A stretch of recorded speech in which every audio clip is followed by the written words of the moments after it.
మొదటి అధ్యాయము 9వ వచనం చదువు.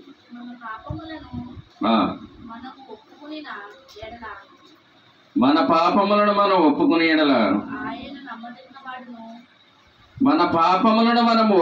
ఎడల ఆయన నమ్మదగిన వాడును నీతిమంతుడును గనుక ఆయన మన పాపములను క్షమించి సమస్త దుర్నీతి నుండి మనలను పవిత్రులుగా చేయును. అందరూ కన్నుమూసిన ప్రార్థన చేస్తుంది. సకలాశీర్వాదములకు కారణభూతుడు అని మా ప్రియ పరలోకపు తండ్రి, మీకు వేలాది స్తుతులు స్తోత్రాలు నాయన. ఇంతవరకు నాయన నీ పాటల ద్వారా తండ్రి ప్రభా నాయన పాటలు పాడుచుండగా నీ నామం మహిమపరచబడింది తండ్రి. స్తుతి ఆరాధన మీరు ఉన్నారు నాయన. నీ బిడ్డలు చేసిన ప్రార్థన మీరు ఆలకించి ఉన్నారు. అటు రీతిగా నీ దాసుని నిలబడి నీ పక్షము నిలబడి మాట్లాడుచుండగా సమయోచితమైన జ్ఞానాన్ని మీరు మాకు అనుగ్రహించి సత్యవాక్యమును సరిగా విభజించి బోధించడానికి నీ బిడ్డల తండ్రి నీ వాక్శక్తి నాకు అనుగ్రహించమని సహాయం చేయమని. ఆయన ఈ స్వరం ఎంత దూరం అయితే వినబడుతుందో వారందరికీ తండ్రి ప్రభా ఆయన నీ సహాయం నీ కృపా కాపుదల ఉంచమని సహాయం చేయమని. సమస్త ఘనత మహిమా ప్రభావం నీకే చెల్లిస్తూ మమ్మల్ని మేము తగ్గించుకుంటూ మిమ్మల్ని హెచ్చిస్తూ రాబోతున్న సుప్రభుల వారి యొక్క నామములో అతి మీకు బ్రతిమాడు వేడుకుంటున్నాను తండ్రి. ఆమేన్. ప్రియమైన దేవుని వారలారా, మొదటి యోహాను పత్రికలో రాయబడిన మాట ఏంటంటే మొదటి అధ్యాయం 9వ వచనంలో మన పాపములను మనము ఒప్పుకుని ఎడల ఆయన నమ్మదగిన వాడును నీతిమంతుడును గనుక ఆయన మన పాపములను క్షమించి సమస్త దుర్నీతి నుండి మనను పవిత్రములుగా చేయును. కింద కూడా చదవండి. ఇంకా మనము పాపము చెయ్యలేదని చెప్పుకునే ఎడల ఆయనను అబద్ధికునిగా చేయువారు మగుదుము, మరియు ఆయన వాక్యం మనలో ఉండదు. అంటే ఇప్పుడు అసలు చాలా మంది మోసపోవడానికి కారణం ఏంటంటారు? చాలా మంది మోసపోవడానికి కారణం యేసు ప్రభుల వారు మన పట్ల చేసిన త్యాగం అర్థం చేసుకోకపోవడం వల్లే. అంటే ఆయన ఏంటంటే ఆయన చూడండి, ఇంకా 7వ వచనం చదవండి ఒకసారి. అయితే ఆయన వెలుగులోనున్న ప్రకారము మనమును వెలుగులో నడిచిన ఎడల మనము అన్యోన్య సావాసము గలవారమై ఉందుము. చూడండి, అప్పుడు ఆయన కుమారుడైన యేసు రక్తము ప్రతి పాపం నుండి మనలను పవిత్రులుగా చేయును అని చెప్తున్నాడండి. చాలా మంది యేసు ప్రభుల వారు చేసే త్యాగం చాలా మంది అది చెప్పుకోరు. ప్రియమైన వాళ్ళారా, యేసు ప్రభుల వారు నమ్ముకున్నామంటారు, అంటే బాప్తిసం తీసుకున్నామంటారు, ప్రతి శుక్రవారం ఆదివారం మందిరానికి వెళ్తున్నామంటారు. కానీ యేసు ప్రభుల వారి రక్తం చేత మనం కడగబడ్డాం, మనం పవిత్రులుగా చేయబడ్డాం అంటే ఒప్పుకోరు. అదేంటి? యేసు ప్రభుల వారు నమ్ముకున్నారంట, బాప్తిసం తీసుకున్నారంట, వారం 2 రోజులు చర్చికి వెళ్తున్నారంట, ఉపవాసాలు ఉంటున్నారంట, అన్నీ చేస్తున్నారంట. కానీ యేసు ప్రభుల వారి రక్తం ద్వారాగా పాపక్షమాపణ కలిగింది, మనం నీతిమంతులు అంటే ఒప్పుకోరు, మరలా పాపులని అనాలంటారు. అయితే ఇప్పుడు ఎవరి ద్వారాగా మోసపోతున్నారంట? ఎవరు చెప్పట్లేదో, అలా ఎవరైతే చెప్పట్లేదో ఆ బోధలు ఎవరైతే వింటున్నారో ప్రియమైన వాళ్ళారా వాడు మోసపోతున్నారు. ప్రియమైన వాళ్ళ చూడండి, అక్కడ ఏమంటున్నాడండి? ఆయన కుమారుడైన యేసు రక్తము ప్రతి పాపము నుండి మనలను పవిత్రులుగా చేయనని మనం నమ్మాలి. ప్రియమైన వాళ్ళారా, ఆయన కుమారుడైన రక్తం, ఆయన కుమారుడు ఎందుకు వచ్చాడు ఈ లోకానికి? కానీ అన్ని గ్రంథాలు కూడా ప్రియమైన వాళ్ళారా మరి దైవ కుమారుడు రక్తం ఒలికింపబడాలి, మనిషి పాపం దానివల్లే కడగబడాలని అన్ని గ్రంథాలు చెప్తున్నాయి. కానీ బైబిల్ గ్రంథం అయితే జరిగింది అని చెప్తుంది. ప్రియమైన వాళ్ళారా, అది ఎలా జరిగింది అంటే దైవ కుమారుడిగా యేసుక్రీస్తు లోకానికి వచ్చారు, కన్యక గర్భాన దాల్చుకుని పుట్టి మన కొరకు మానవులందరి కొరకు పాప క్షమాపణ చేశారు అని చెప్పి ఆయన రక్తం ద్వారానే పాప క్షమాపణ కలుగుతుందని చెప్తున్నది బైబిలే. ప్రియమైన వాళ్ళారా, ఎందుకంట అప్పుడు ఆయన కుమారుడని యేసు రక్తము ప్రతి పాపము నుండి మనల్ని పవిత్రులుగా చేయను. మనము పాపము లేని వారమని చెప్పుకునేలా మనమే మోసపుచ్చుకుంటామంట. ప్రిమందైన వాళ్ళ మనం పాపం ఉన్నవాడువా పాపం లేనివాడువా? మనం ఎలా వచ్చింది పాపం మనకి?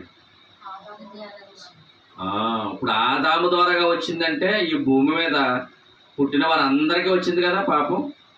అది ఆదాము ద్వారాగా వచ్చింది కాబట్టి ఒకవేళ మేము చాలామంది లోకంలో ఉన్న వాళ్ళు ఏమనుకుంటారంటే మేము అసలు ఇంట్లోంచి బయటికి వెళ్ళమండి, మేము ఏ తప్పు చేయమండి, అసలు మేము పరిశుద్ధులమండి, మేము పాపులము కాలేనప్పుడు యేసు ప్రభుల వారిని ఎందుకు నమ్ముకోవాలండి? మీరు ఆయన రక్తం ప్రతి పాపమును కడుగుతుందని చెప్తున్నారు. ఓకే, మేము పాపం చేస్తే కదా కడుక్కోవాలి, మేము పాపమే చేయట్లేదండి. మేము అన్ని పుణ్యకార్యాలు చేస్తాం, అబద్ధాలు ఆడడం, అన్ని మేము ఎంత మంచిగా జీవిస్తామో తెలుసా? మాకు గోడ నుంచి మాకు పెద్ద గోడ ఉంటుందండి, ప్రహరీ గోడ. ఆ ప్రహరీ గోడ నుంచి లోపల నుంచి బయటకు కూడా ఎవరు మేము ఎప్పుడు వెళ్ళమండి. ఇంకా అలాంటప్పుడు యేసు ప్రభుల వారు మమ్మల్ని ఎందుకంటే కడగడం, ఆయన రక్తం ఆయన ఎందుకంటే నమ్ముకోవడం అనుకుంటున్నారు చాలా మంది. ఇంతకే ఆదాము ద్వారాగా ప్రతి మనిషి పాప అవుతున్నాడని వారు తెలియక అలాగ అనుకుంటున్నారు ప్రిమందైన వాళ్ళ. ఎందుకంటే వాళ్ళు ధర్మకార్యాలు చేస్తూ కొన్నిదో భక్తి చేస్తూ జీవిస్తున్నారు కాబట్టి వాళ్ళకి వాళ్ళే పరిశుద్ధులు అనుకుంటూ జీవిస్తున్నారు కాబట్టి అండి. అలాగ అనుకోవడం వల్ల వాళ్ళకి వాళ్ళే మోసం చేసుకుంటున్నట్ట లేకపోతే వాళ్ళు తెలుసుకున్నట్ట? ఒక విధంగా అలా బయట ఉన్న వాళ్ళు అలాగ అనుకుని జీవిస్తున్నారు, వాళ్ళు మోసపోతున్నారు. మందిరానికి వచ్చి కూడా కొంతమంది అలా చెప్పకపోవడం వల్ల కూడా మోసపోతున్నారు. ప్రిమందైన వాళ్ళ యేసుక్రీస్తు రక్తము, ఆయన కుమారుడు రక్తం ప్రతి పాపము నుండి మనల్ని కడుగుతుందని, పవిత్రులుగా చేస్తుందని ఎవరు చెప్పట్లేదో, ఎవరైతే చెప్పని కాడ జీవిస్తున్నారో, వాళ్ళు మాటలు వింటున్నారో వాళ్ళు మోసపోతున్నట్టే ప్రిమందైన వాళ్ళు. మరి యేసు ప్రభువు వారు చేసిన త్యాగాన్ని పక్కన పెట్టకూడదు కదా అండి. ఎన్ని మాటలు చెప్తున్నాయండి, ఎన్ని వచనాలు చెప్తున్నాయి యేసు రక్తం పవిత్రంగా చేస్తుందని, సమస్త దుర్నీతి నుంచి మనం విడుదల పరచబడుతున్నామని ఎన్ని వచనాలు చెప్తున్నాయి. ఈ రోజైనా ఎవరైనా చెప్పారండి? ఎవరో చెప్పట్లేదు ప్రిమందైన వాళ్ళు.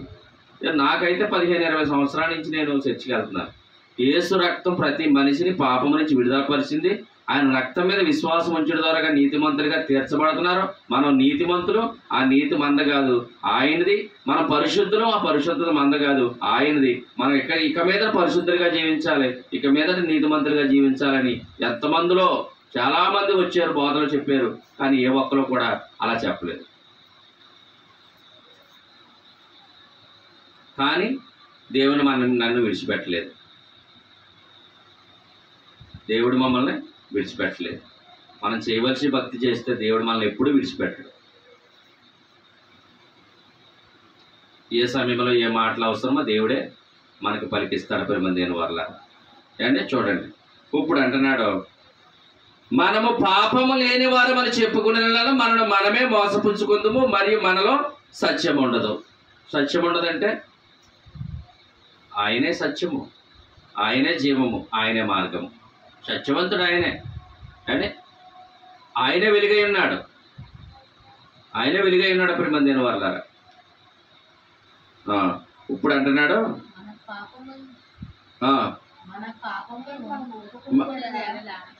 మన పాపమును మనం ఒప్పుకునే యెడల ఆయన నమ్మదగిన వాడును నీతిమంతుడును కనుక ఆయన మన పాపములను క్షమించి సమస్త దుర్నీతి నుండి మనను పవిత్రులుగా చేయను. మనము పాపము లేదని చెప్పుకునే యెడల ఆయనని అబద్ధికునిగా చేయువారు మగుదుము, మరియు ఆయన వాక్యము మనలో ఉండదు. పైన ఏమన్నాడు? సత్యానికి విరుద్ధంగా మాట్లాడిన వారు అవుతాను పైన అన్నాడు. ఆయన వెలుగై ఉన్నా అని చెప్పి మరి కింద అన్నాడు ఆయన వాక్యము మనలో ఉండదు అన్నాడు ప్రిమందైన వాళ్ళ. అండి ఆయన రక్తము ప్రతి మనిషిని కడుగుతుందని అండి మనం గ్రహించాలి ప్రిమందైన వాళ్ళ. అక్కడ అపోస్తల కార్యాలు, ఒకసారి అపోస్తల కార్యాలు 13వ అధ్యాయము, అపోస్తల కార్యాలు 13వ అధ్యాయము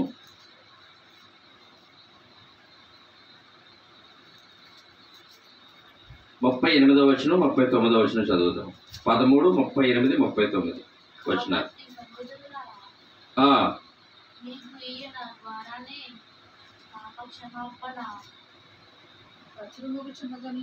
చదవండి, బాగా చదవండి. అదేంటి? కాబట్టి సహోదరులారా,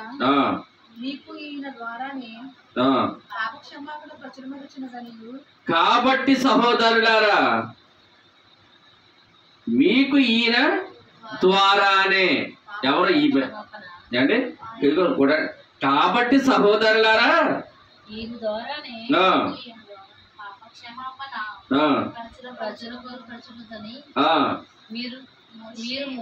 పాప క్షమాపణ ప్రచురమగుచున్నదని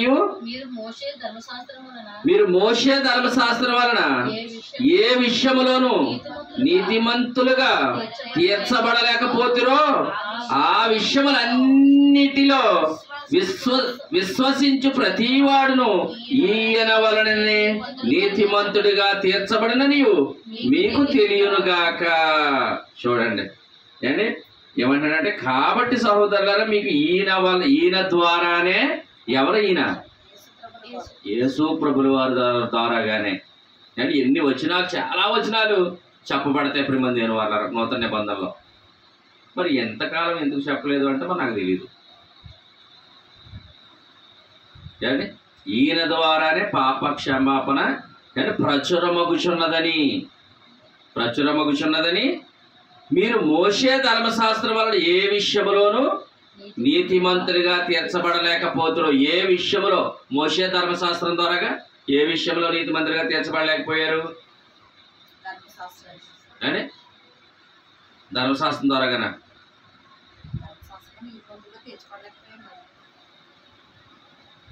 మోషే ధర్మశాస్త్రం నుంచి వచ్చే బలుల ద్వారా కానీ, ఆ రక్తం ద్వారా కానీ. పాత నిబంధనలో ఉన్న రక్తం ఏంటి? బలుల రక్తం. అది మోషే ధర్మశాస్త్రం అని చెప్పాడు. మోషే ధర్మశాస్త్రం ద్వారా బలులు వచ్చినాయి. ఆ బలుల రక్తం ద్వారా నీతిమంతులుగా తీర్చబడలేకపోయారు. అంటే అది ఎడ్ల యొక్కయు, మేకల యొక్కయు, గొర్రెల యొక్కయు, కోడల యొక్క రక్తం ద్వారాగా మరి వాళ్ళు ఎందుకు నీతిమంతులుగా తీర్చబడలేకపోయారు అంటే ప్రియమైన వల్ల వారు పాపం చేసి మరలా బలిచ్చేవారు. కానీ ఎవరైతే పాపం చేస్తున్నారో ఆ యాజకుడు ఒక చెయ్యిని ఆ గొర్రె మీద తల మీద పెట్టి ప్రార్థన చేసి బలిగా ఇచ్చేవారు. అంటే ఇతని పాపం గొర్రె మీదకి వెళ్ళేది. ఇతనికి మారుగా, ఇతను చేసిన పాపానికి మారుగా ఎవరు బలయ్యేవారు? గొర్రె బలయ్యేది. పాత నిబంధనలో మాట చెప్తున్నా. పాత నిబంధనలో ఏ వ్యక్తి అయితే పాపం చేస్తున్నాడో ఆ వ్యక్తి ఒక గొర్రె తీసుకొచ్చేవాడు. ఆ గొర్రె ఇప్పుడు ఆ యాజకుడు ఏం చేసేవాడంటే ఆ చెయ్య ఆ గొర్రె మీద తల మీద ఉంచి అతను ప్రార్థన చేసేవాడు. అయితే ఇతను చేసిన పాపం గొర్రె మీదకి వెళ్ళేది. ఇతనికి ప్రతిగా ఎవరు బలయ్యేవారు? గొర్రె బలయ్యేది. మరి గొర్రె బలైపోయేది. వీళ్ళు తర్వాత మరలా ఏం చేసేవారు? మరలా నీతిమంతులుగా అక్కడి నుంచి అయినా జీవించాలి కదా. జీవించకుండా మళ్ళా పాపం చేసేవారు. మళ్ళా గొర్రె తెచ్చేవారు. మరలా ఇంకెలా తేడం, పాపం చేయడం, గొర్రె ఇవ్వడం, పాపం చేయడం, గొర్రె ఇవ్వడం వల్ల వాళ్ళకి ఏం జ్ఞాపకం వచ్చాయి?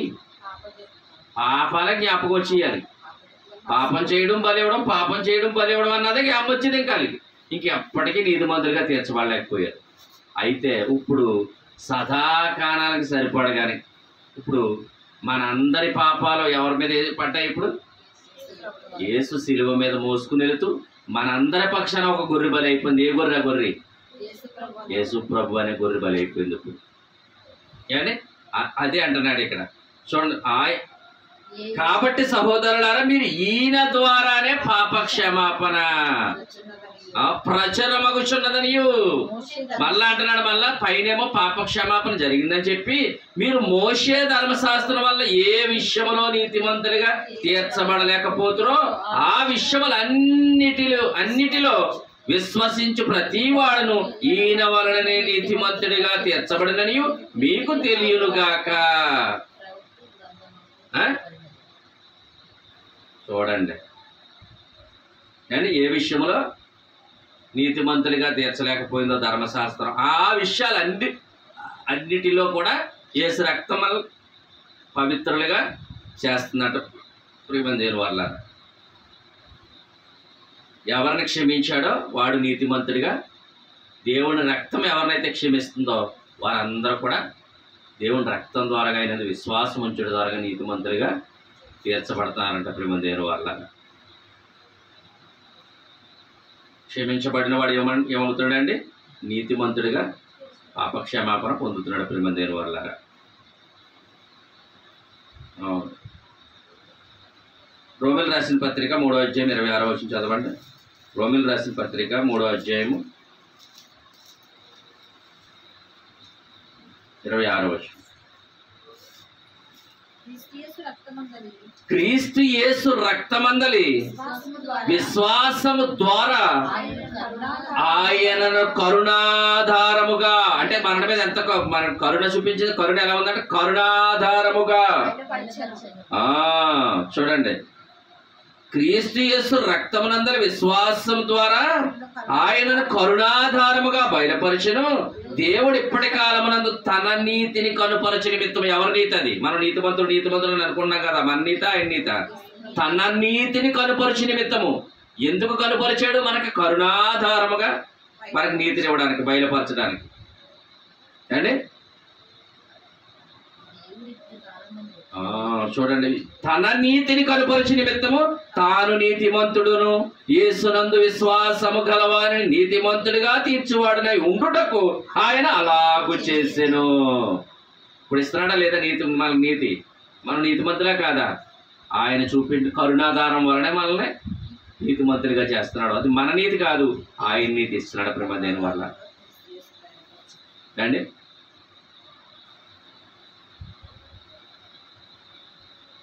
కొంతమంది లోకంలో ఉన్న స్త్రీలు పుణ్య స్త్రీలా చచ్చిపోవాలనుకుంటారంట. అంటే ఏంటి? పుణ్య స్త్రీలా చచ్చిపోతే పరలోకం వెళ్ళిపోతారండి. విగ్రహారాధులు అనుకుంటారు. భర్త కన్నా ముందు భార్య చచ్చిపోవాలని అనుకుంటుందంట.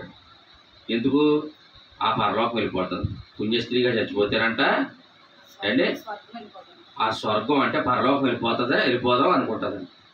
మరి వెళ్ళిపోద్దంటారా? ఇప్పుడు యేసు ప్రభుల వారు మనకు పట్ల పుణ్యకార్యం చేశాడు. ఆ పుణ్యకార్యాన్ని ఒప్పుకుంటే నువ్వు పుణ్యస్త్రీవే, అంతే కదా. పుణ్యస్త్రీ ఎప్పుడవుతారు? యేసు ప్రభుల వారు చేసిన పుణ్యకార్యాన్ని బట్టి. అంటే ఆయన ద్వారానే పాపక్షమాపణ కలుగుతుంది. ఆయన చేసిన పుణ్యకార్యముల వల్ల మన సంఘం అనే స్త్రీ పుణ్యస్త్రీ అవుతుంది. అంటే సంఘం అనే స్త్రీ యేసు ప్రభుల వారు చేసిన పుణ్యకార్యాన్ని బట్టి సంఘం అనే స్త్రీ పుణ్యస్త్రీ అవుతుంది. పరలోకం ఖచ్చితంగా వెళ్తుంది. కానీ భర్త బతుకుండగా పుణ్యస్త్రీగా చచ్చిపోతారో పరలోకం వెళ్తావో లేదో తెలియదు.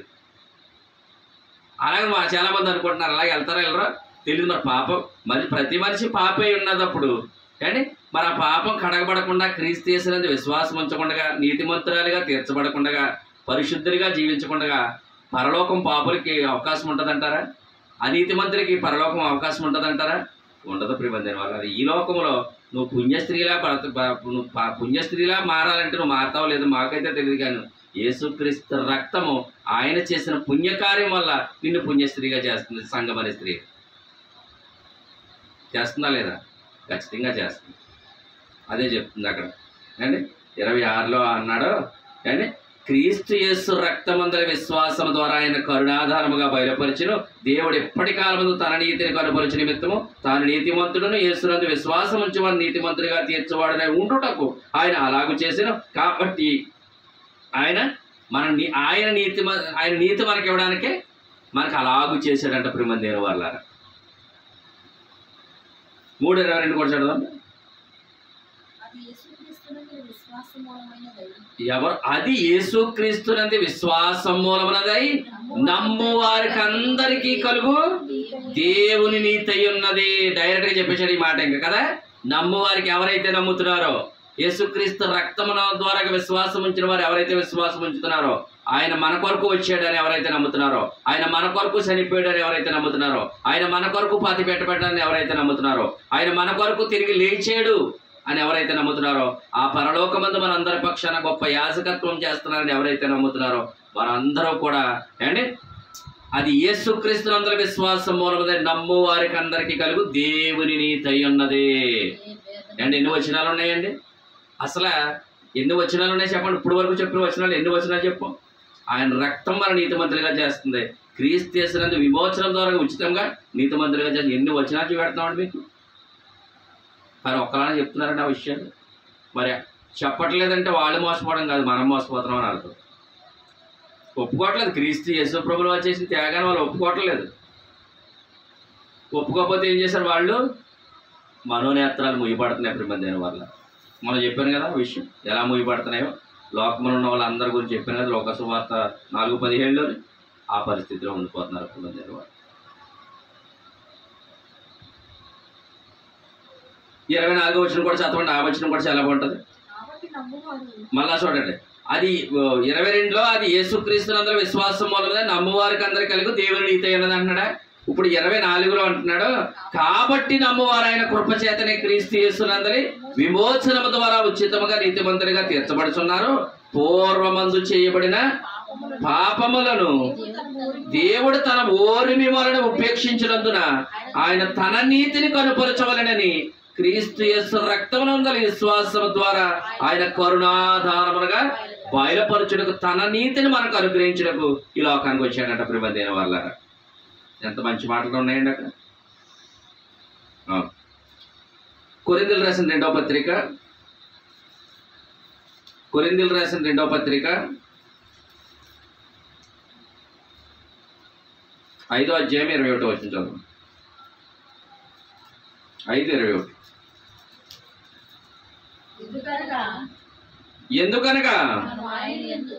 ఎందుకనగా మనం ఆయన యందు దేవుని నీతి అగినట్లు పాపమెరుగని ఆయనను మన కోసము పాపముగా చేసెను. చూడండి, పాపం తెలుసా ఆయనకి? పాపం చేశాడు ఆయన సవాలు ఇచ్చాడు ప్రిమదేని వారు. నాలో పాపం ఉన్నదని మీలో ఎవడైనాను నిరూపించగలడా అని అన్నాడు. అంటే ఆ మాట అనాలంటే ఎంత అండి, ఏదో అంటారు చూసావు, లోపల సత్తా ఉండాలంటారు చూసావా, అలా ఉండాలన్నమాట ఆ మాట అనాలంటే. ఆ మాట ఎవరు అనలేవండి కదా. అసలు నాలో పాపం ఉన్నదని మీలో ఎవడైనాను నిరూపించగలడా అని అనగలిగాడు అంటే ఆ మాట ఎవరన్నా మరి అనగలరా? యేసు ప్రభుల వారు తప్ప భూమి మీద ఎవరు అనరు, అనలేరు. ఇంకా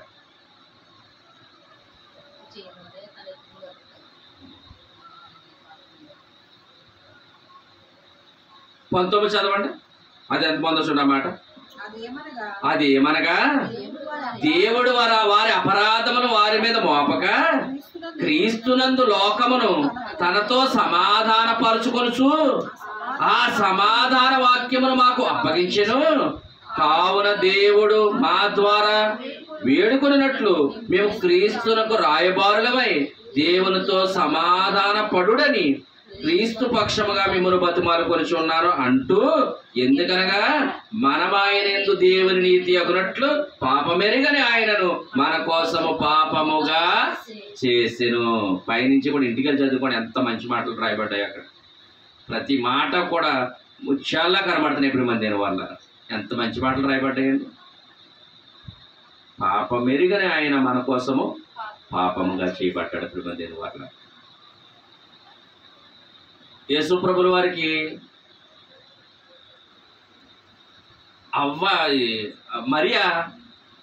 మరియా పాపే కదా. యేసు ప్రభుల వారి తల్లి మరియా పాపే కదా. మరి పాపం ఎరుగని ఆయన అంటున్నాడు ఇక మరి అంటే పాపం ఎందుకు రాలేదు యేసు ప్రభుల వారిలోకి? మరియా పాపి గర్భాన్ని వచ్చాడు కదా. మరి ఇప్పుడు బయట అంతా దాని గురించే జరుగుతుంది. చాలామంది ఒక ఆయన అంటున్నాడు పాపరక్తం, మరి మరియప్ప రక్తం పాపరక్తం కాబట్టి ఆ పాపం యేసులో కూడా వచ్చిందని ఒక ఆయన అంటున్నారు. ఆయన పాపి కాదు అని ఒక ఆయన అంటున్నారు. ఎలా జరుగుతుంది అనుకుంటున్నారు? చాలా యుద్ధాలు జరుగుతున్నాయి. ఇంతకీ అది తెలియలేదు. ఒక మాట మనకు తెలిసింది ఎందుకని, ఆదాము గర్భం గుండా వచ్చిన వాళ్ళు అందరూ పాపులే. ఆ విషయం తెలుస్తలేదు వాళ్ళకి. ఆదాము గర్భం గుండా వచ్చిన వాళ్ళు అందరూ పాపులు అండి. అది ఎందుకు? యేసు మరి ఆదాము గర్భం గుండా రాలేదు కాబట్టి పాపి కాదు ఆయన. పాపం ఎరుగని ఆయన ఎలాగయ్యా? పాపం చేయలేదు అన్నది పాపం ఎరుగడు ఆయన అని చెప్పారు. అయితే ఆదాము గర్భం గుండగా వచ్చింది, మరియ వచ్చింది, యేసు ప్రభుల వారు రాలేదు. అంటే ఏంటి? స్త్రీ పురుషుల కలయికల ద్వారాగానే ఒక మనిషి పుడితే ఆయన ఆదాము ద్వారా వచ్చే పాపిగా పుడతాడు. మరి స్త్రీ పురుషుల కలయిక ద్వారా యేసు ప్రభుల వారు పుట్టలేదు. కన్యక యేసు, అంతకే కన్యకని రాశాడు. ఆ మాట తెలియకో బాధేసుకున్నారు అందులోని యూట్యూబ్లోని కట్టాలి. ఈ విషయం తెలిస్తే బాదుకోరు వాళ్ళు, ఇది తెలియదు వాళ్ళకి. తెంగరోళ్ళని మనకు తెలిసింది ఇక్కడ. వాళ్ళు దీని గురించి పెద్ద పెద్ద అయ్యి బాబోయ్ ఇంకెంత చెప్పేసుకున్నారో నాకు నవ్వు వచ్చింది.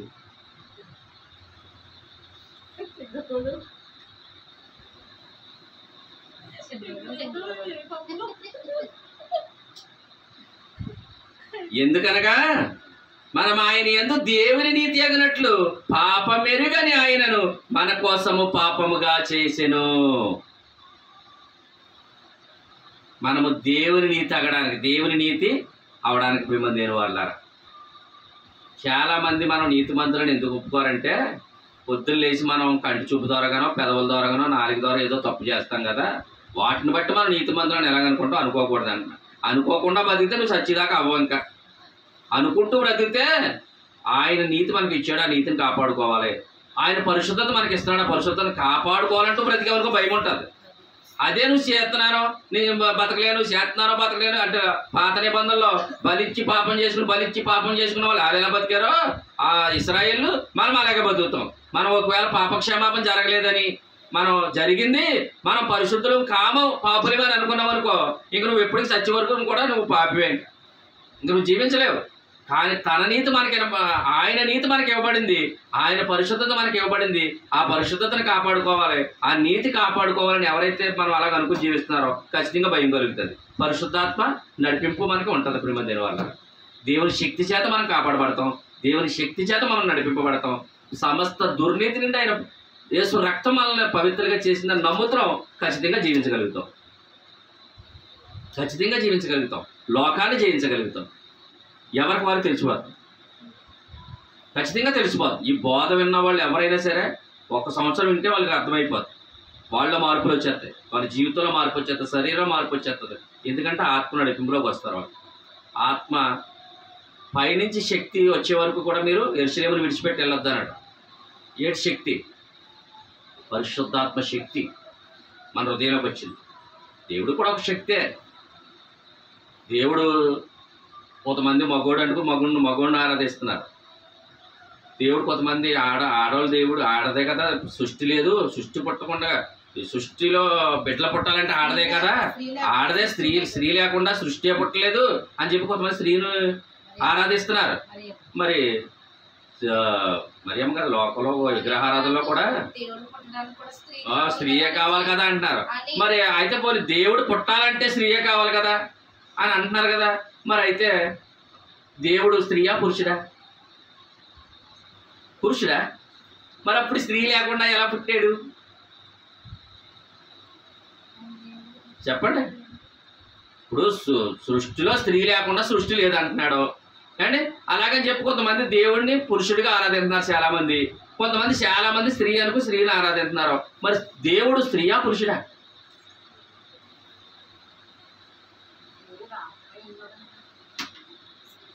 దేవుడు స్త్రీ కాదు, పురుషుడు కాదు, దేవుని ఒక శక్తి. అయితే ఈ లోకంలో పురుషుడికి గౌరవం ఇవ్వబడుతుంది కాబట్టి వాడు వీడు అతను అని అంటాం. ఎందుకు? పురుషుడికి గౌరవం ఇవ్వబడుతుంది కాబట్టి. అది దేవుడికి మనిషికి అర్థమవుతుంది కాబట్టి. దేవుడు పురుషుడు కాదు, స్త్రీ కాదు. ఒకరు యేసు ప్రభుల వారి దగ్గరికి వచ్చి శాస్త్రుల పరిచర్లు, ప్రభువా ఒక ఆయనకి 7 కుమారులు ఉన్నారు, ఒక ఆమెను వివాహం చేసుకున్నారు. వివాహం చేసుకుంటే అందులో ఒకడు మొదటివాడు చనిపోయాడు.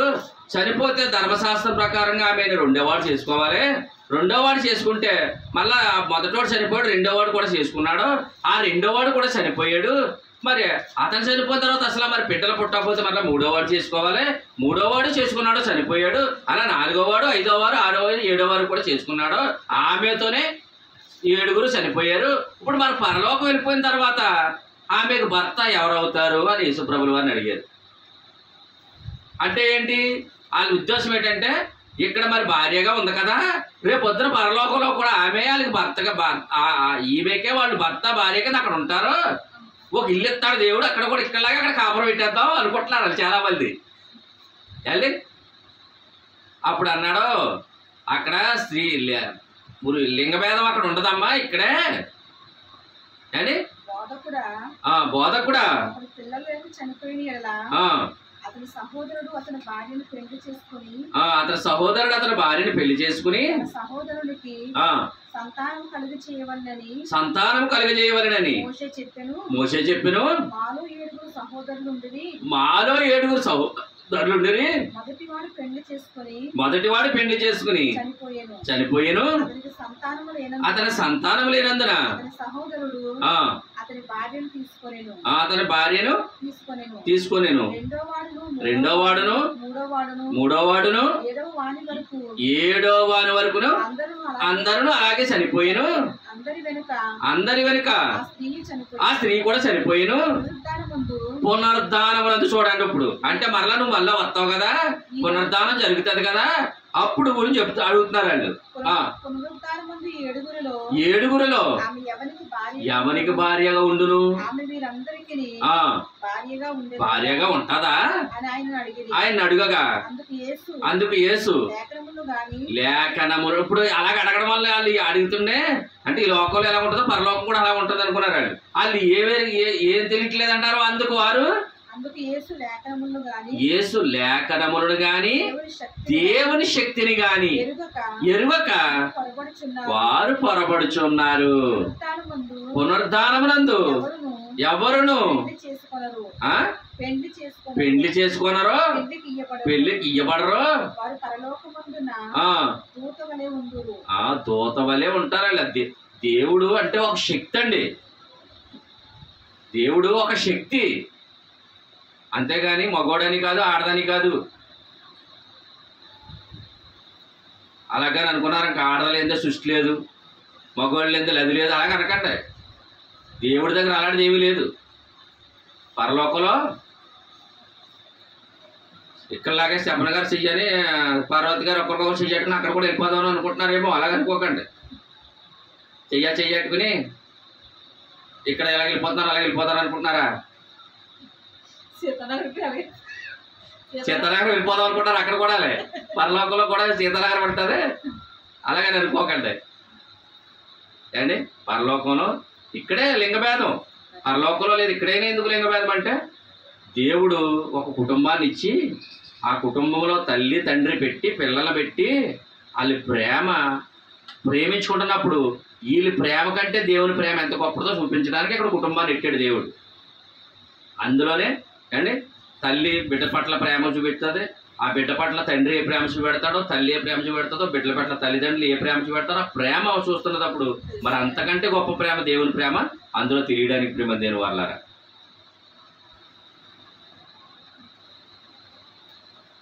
ఏప్రిల్ రాసిన పత్రిక ముగించేస్తాను. ఇంకా ఏప్రిల్ రాసిన పత్రిక 10వ అధ్యాయము 38వ వచనం చదవండి. ఏప్రిల్ రాసిన పత్రిక 10వ అధ్యాయం 38వ వచనం. నా ఎదుట నీతిమంతుడైన వాడు విశ్వాసం మూలముగా జీవించును గాని అతడు వెనుక తీసిన ఎడల అతని యందు నా ఆత్మకు సంతోషం ఉండదు. అంటే ఇప్పుడు విశ్వాసం ద్వారాగానే నీతిమంతులుగా మనం తీర్చబడ్డాం, అంతేనా? విశ్వాసం ద్వారా నీతిమంతులుగా తీర్చబడిన మనం విశ్వాసం ద్వారాగానే జీవించాలి. అంటే ఏదైనా దేవుడు కార్యం చేస్తాడో అని ఆయన యందు విశ్వాసం ఉంచడమే. చేస్తాడా దేవుడు?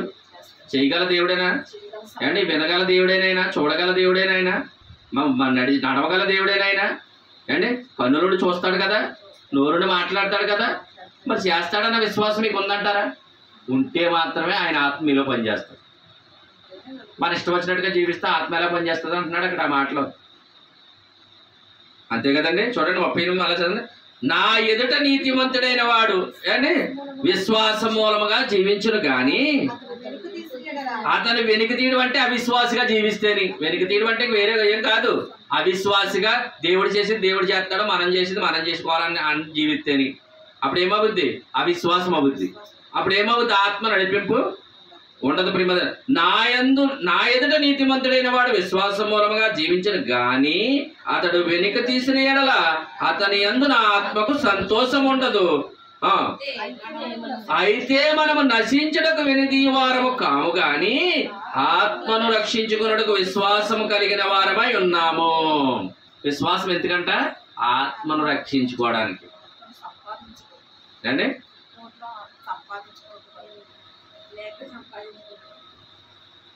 ఆత్మ సంపాదించుకున్నటకు మనల్ని ఇప్పుడు మన విశ్వాసం ద్వారాగా నీతిమంతులుగా తీర్చబడ్డాం. ఇప్పుడు విశ్వాసం ద్వారాగానే మనం జీవించాలి. ప్రతిదీ దేవుడు చేస్తాడని ప్రియమైన దేవుని వాళ్ళారా. రోమిలు రాసిన పత్రిక లాస్ట్ వచనం చూపించి ముగించేస్తాను. రోమిలు రాసిన పత్రిక 7వ అధ్యాయము 11వ వచనం. 7వ అధ్యాయము 11వ వచనం చదవండి. ఏలయనగా ఏలయనగా పాపము ఆజ్ఞని ఏతువు చేసుకుని నన్ను మోసపుచ్చి దాని చేత నన్ను చంపెను. కాబట్టి ధర్మశాస్త్రం పరిశుద్ధమైనది, ఆజ్ఞ కూడా పరిశుద్ధమైనది, నీతి కలదియు ఉత్తమమైనది ఉన్నది. ఉత్తమమైనది నాకు మరణకరణమైన అట్లన రాదు. అయితే పాపం ఉత్తమమైన దాని మూలముగా నాకు మరణము కలుగజేయచ్చు. పాపమైనట్టు అగుపరుషు నిమిత్తము అనగా పాపం ఆజ్ఞల మూలముగా అత్యధిక పాపమగు నిమిత్తమును అది నాకు మరణ కారణమాయను అంటున్నాడు. ప్రియమైన వాళ్ళు అన్నింటిగా చదువుకోండి. చాలా మాటలు ఉన్నాయి అక్కడ, చాలా మంచి మాటలు ఇప్పుడు వరకు చెప్పినవి అన్నీ కూడా. అండి అవి పైన కింద కూడా మీరు ఆ వచనాలు ధ్యానం చేయండి. ఇంటికి వెళ్ళి చెప్పడానికి సమయం లేదు. మరి ధర్మశాస్త్రం మరి అది పాపమును జ్ఞాపకం చేస్తూనే వచ్చింది. అది మేలుకరమే, నీతి కలదే. అండి మంచి ధర్మశాస్త్రం గొప్పదే. దాన్ని ఏం చేశారంటే ఆనాడు శాస్త్రులు పరిచర్లు పాడు చేసేసారు. ప్రియమైన వాళ్ళ ధర్మశాస్త్రం చెడ్డదని చెప్పట్లేదు అక్కడ. ధర్మశాస్త్రం గొప్పదే కానీ దాన్ని బోధించే వాళ్ళంటే ధర్మశాస్త్రం ఉపదేశాలు దాన్ని పాడు చేసేసి దాన్ని ఎలా తీసుకుపోయారంట, ఆచారాలకు తీసుకెళ్ళిపోయారు. ఆచారాలకు తీసుకెళ్ళిపోవడం వల్ల అది ఏమైందంటే పాడైపోయింది ప్రియమైన వాళ్ళ. అందుకే ధర్మశాస్త్రం ఏం చేయలేకపోయిందో యేసుప్రభుల వారా చేయడానికి వచ్చారు ప్రియమైన వాళ్ళు. అండి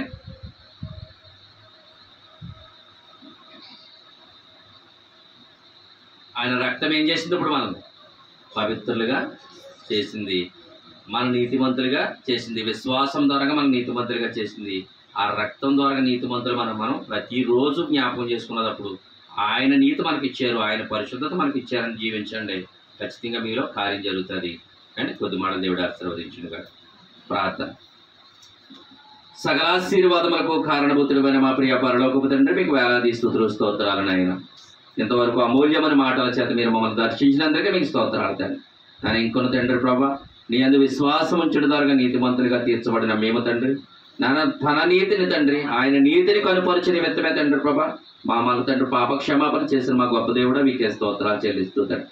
ఇంతవరకు తండ్రి స్వరం ఎంత దూరం అయితే వినబడదు వారందరినీ తండ్రి ప్రభా నన్ను తండ్రి ప్రభా ఈ మాటల ద్వారా వారందరినీ తండ్రి ప్రభా వారి గృహాల్లో మీరు ఆశీర్వాదాలు దయచేయమని, దాని క్వాలి ప్రజలందరూ రక్షింపబడినకు మీరే సహాయం చేయమని, ఈ అమూల్యమైన రక్తముల చేత తండ్రి ప్రతి మనిషి కడుక్కున్నకు మీరే సహాయం చేయమని.